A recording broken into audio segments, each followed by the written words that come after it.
베드로가 예수의 말씀에 닭 울기 전에 내가 3번 나를 부인하리라 하심이 생각나서 밖에 나가서 심히 통곡하니라. 아멘. 오늘 제가 여러분에게 고난 주일을 맞이해서 심히 통곡하니라 이런 제목으로 말씀을 드리려고 그래요. 그 말씀의 제목이 몇 절에 나오죠? 내가 3번 나를 부인하리라 하심이 생각나서 밖에 나가서 심히 통곡했다고 그랬어요. 누가 심히 통곡했다는 얘기입니까? 베드로가 심히 통곡했습니다. 오늘 저와 여러분의 차례입니다. 오늘 여러분들이 이 말씀을 통해서 하나님의 말씀이 생각이 나서 여러분도 저도 베드로처럼 심히 통곡할 수 있는 귀한 은혜가 임하기를 바랍니다. 예수님께서 신문을 받고 있었어요. 가야바 법정에서 신문을 받고 있었을 때 다른 한쪽에서는 엄청난 일이 벌어졌습니다. 본문 69절 70절 말씀을 보니까 베드로가 예수님의 제자인데도 불구하고 예수님을 부인하는 내용이 나옵니다. 신앙생활을 오래 했어도 죽기 전에 예수님을 부인하는 사람도 종종 있는 것을 봅니다.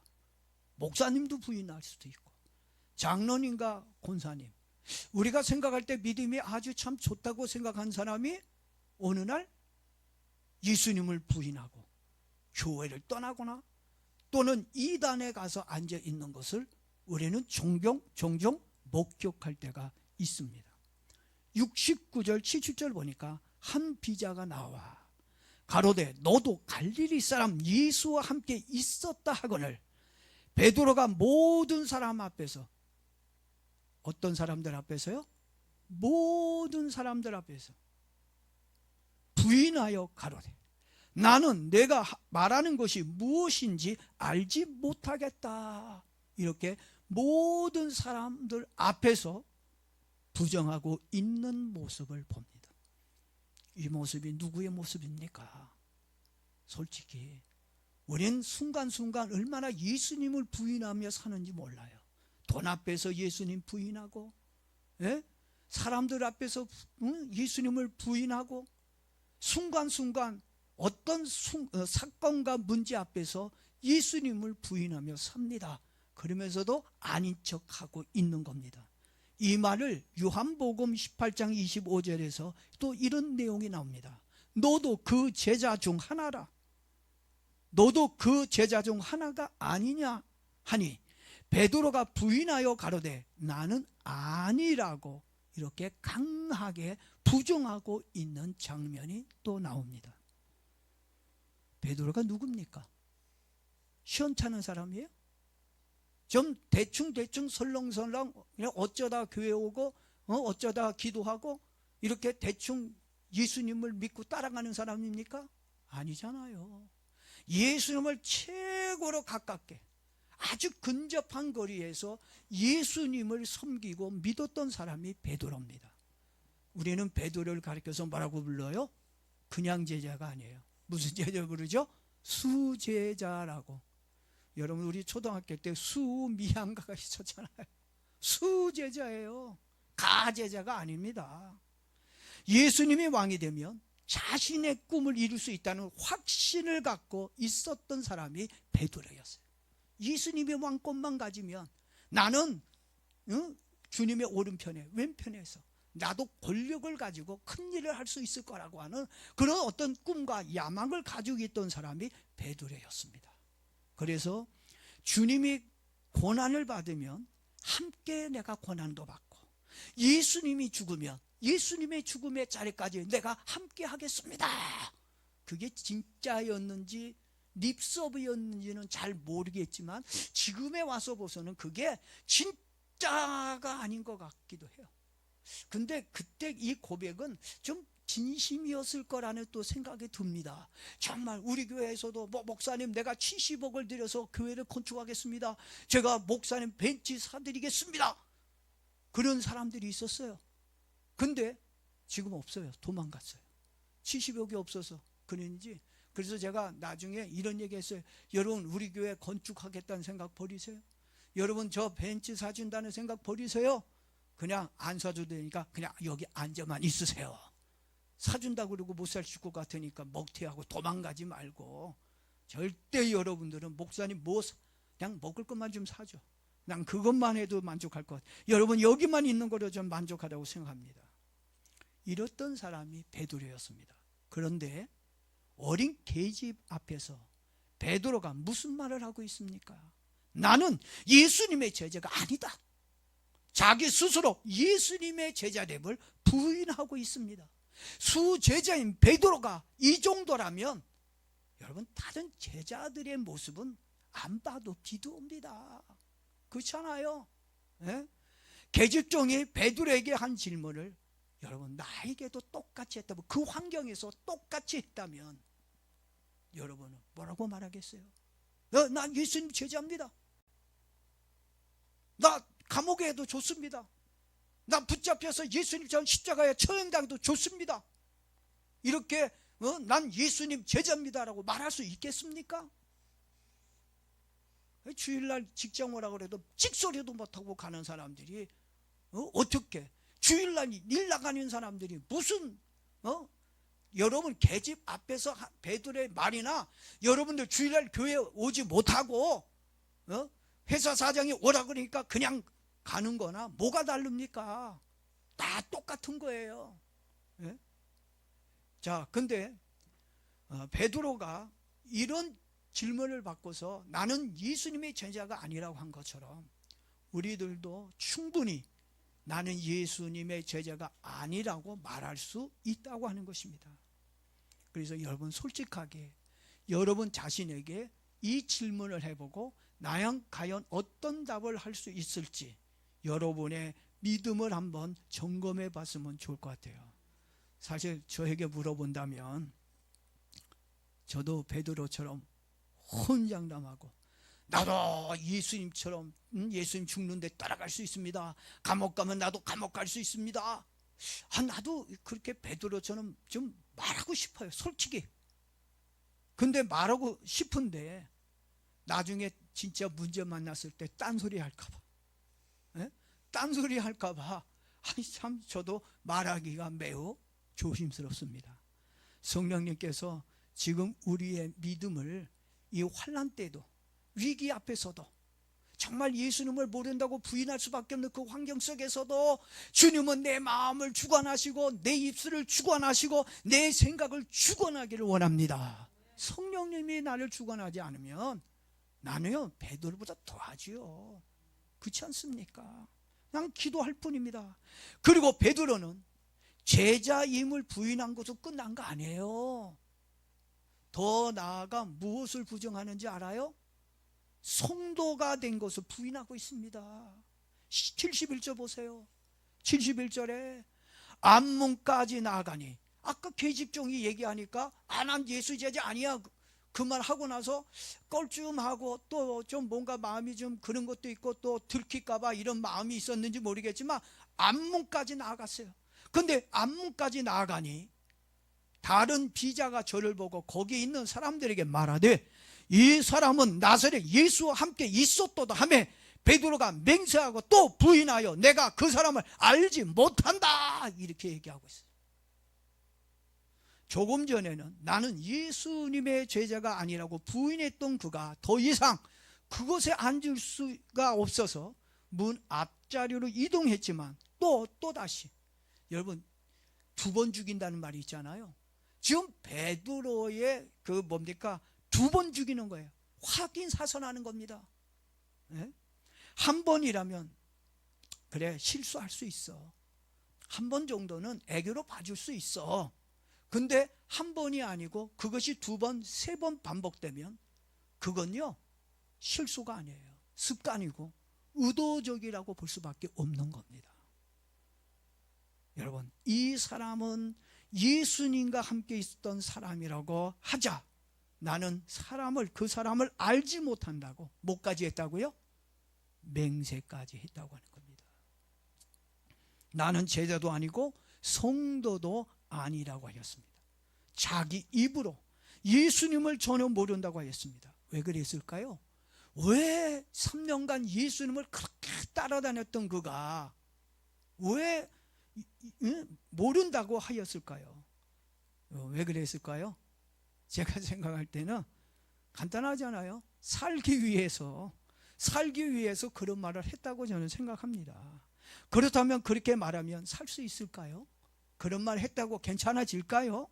살고 죽는 것은 내 말이 있는 것이 아니라 하나님의 주권 속에 있다는 거 여러분 잊지 마시길 바랍니다.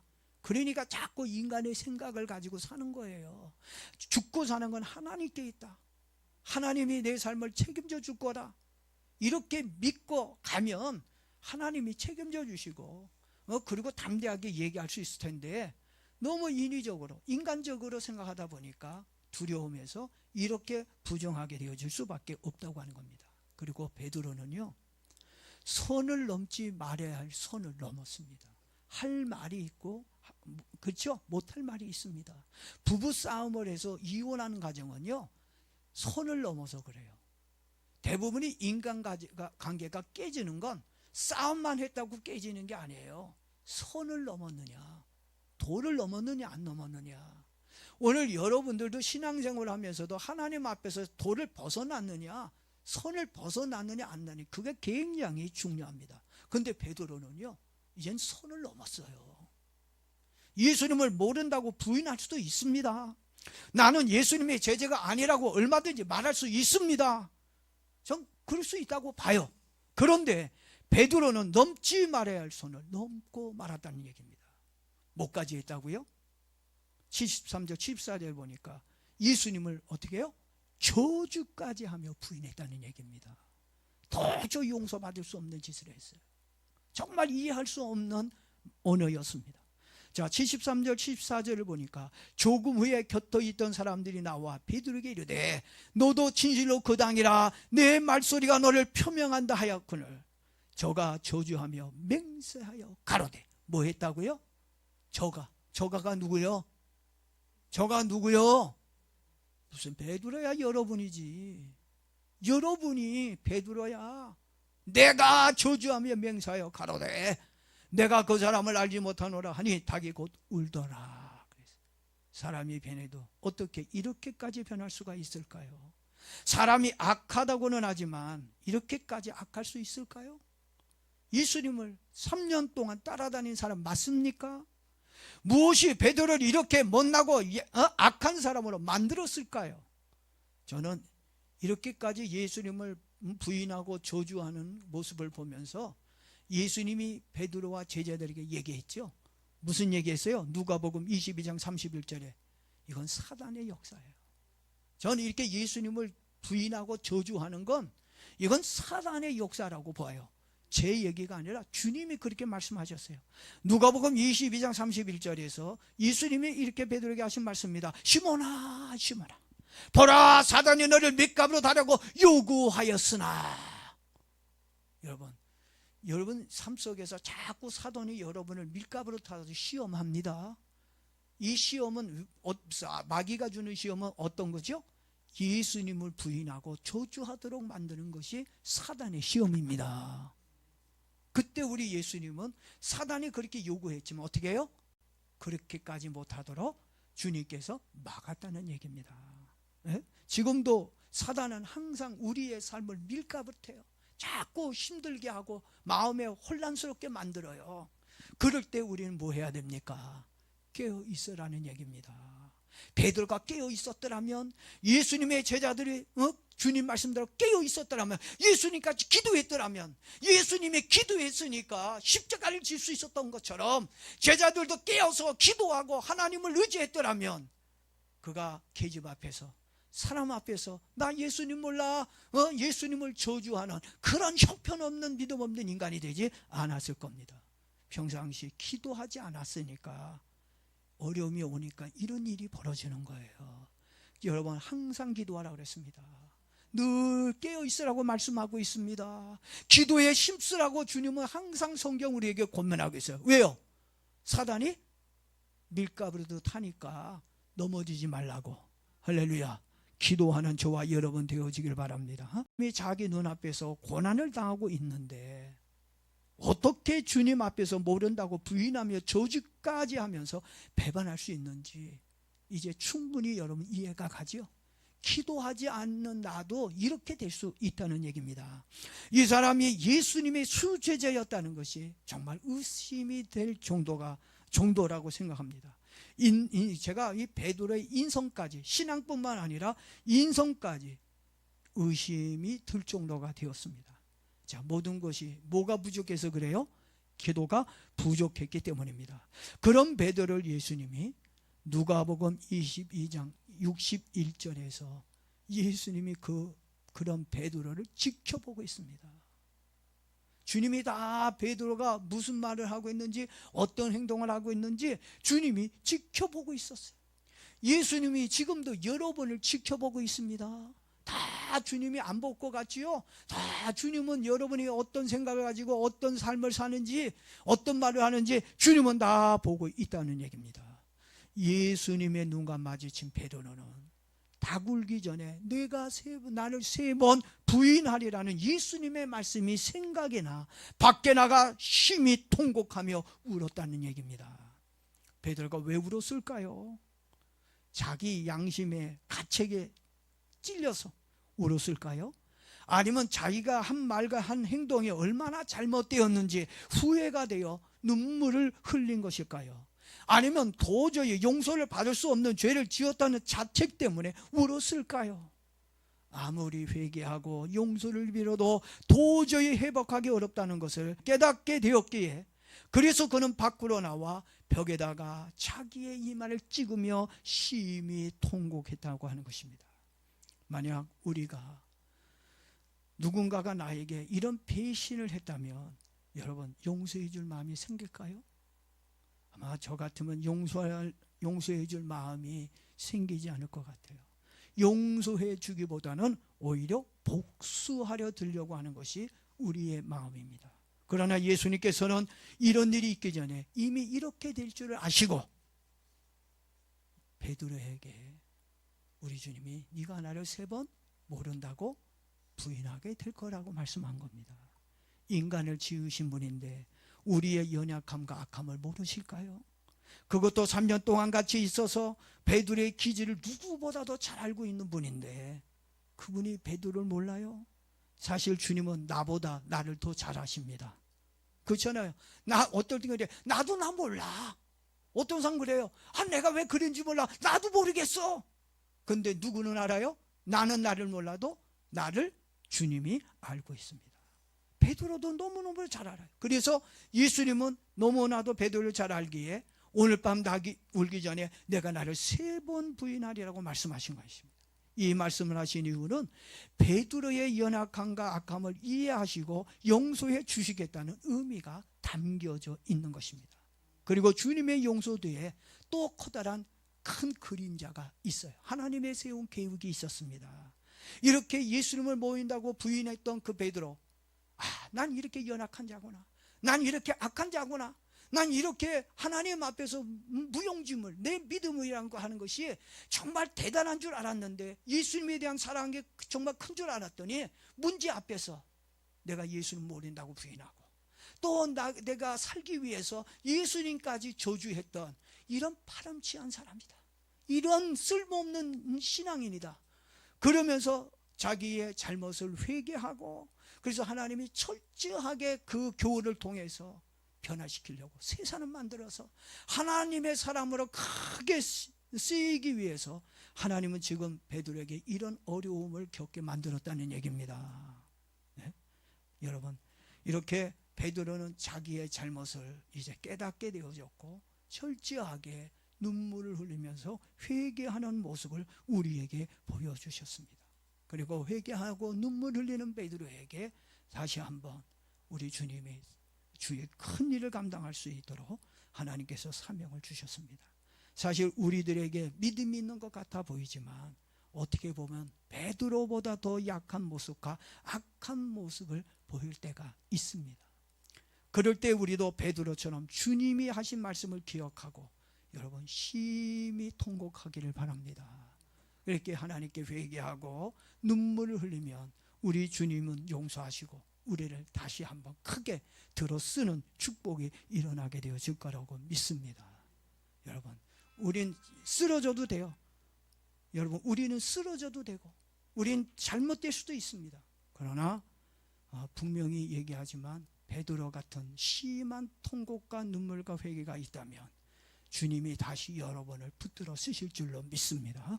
우리 한번 기도하도록 그렇게 하겠습니다.